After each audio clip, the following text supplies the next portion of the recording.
Hi again, Dr. Walker from DentalWalker.com. Welcome back to the channel.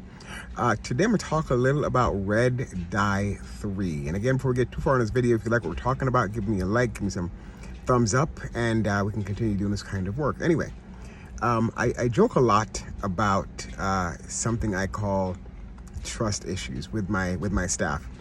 And it used to be a joke a little while ago, but now it's becoming more serious. And so, just for you to understand why I have trust issues, and especially when it comes to some three-lettered agency guidelines or recommendation regarding what we should or should not eat.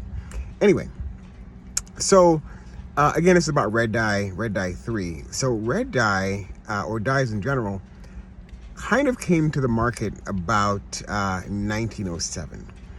And from the beginning, people had questions about it. And then in 1980, there were more concerns about what it does to short-term, long-term. And then in 1990, thereabouts, at least what I remembered, they decided to remove red dye 3 specifically from some things, specifically lipstick and cosmetic things. So they realized, again, there's some complications with some of these dyes, specifically red dye 3, and they said, you know, we're going to take this out of materials you put on your lips, put on your skin, because it causes some problems. But they're not going to restrict you from eating it, consuming it.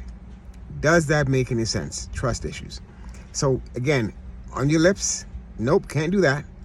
On your skin, nope, can't do that either. But you can ingest it, you can eat it. And in fact, they started putting this coloring in so many things, all the cakes and the cookies and all the frosting. For example, the donuts with the jelly filling, strawberry, cherry, that sort of stuff.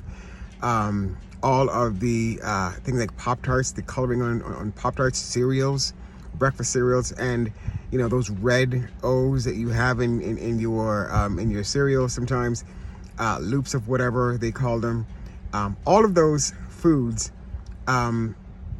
have some component of one of these dyes, and many of them has been in these foods for a long time. So again, in 1990, they realized that we should not put them on your lips or on your skin, but it was okay to add them to all these foods. Chewing gum is another one. Those bubble gum, chewing gum, especially the one with the jelly thing on the inside of it, fruit roll-ups, a lot of the sodas, the drinks, the fruit drinks, they all have some component of these dyes, specifically red dye 3, or other dyes. It doesn't make a difference.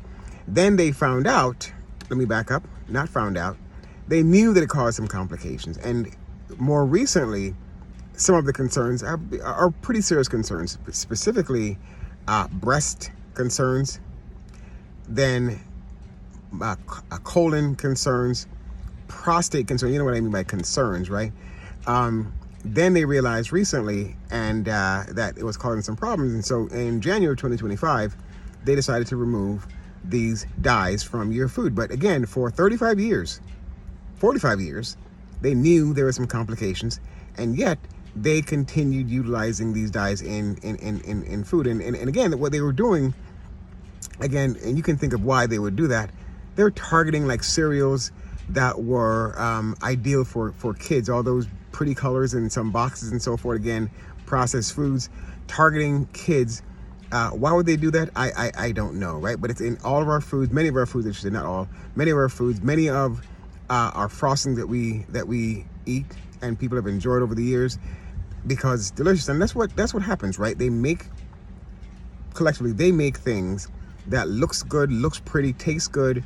But again, and what I've said before, what sometimes look good to you or taste good to you is not good for you. But bottom line is, though, finally in 2025 January, they said, all right, we'll take the red dye 3 out, and they do have a process or a plan of removing more of these dyes from the food list over the next year and over the next 2 years. But the point is, folks knew about this thing 35, 45 years ago, and they kept it in your food, not on your skin, not on your lips, but it's okay to eat things that were not safe for skin and lips. Again, why I have trust issues, why I have concerns, about the food industry in general and what they allow us or what they tell us is appropriate and are good to consume. Thanks for listening, Dr. Walker.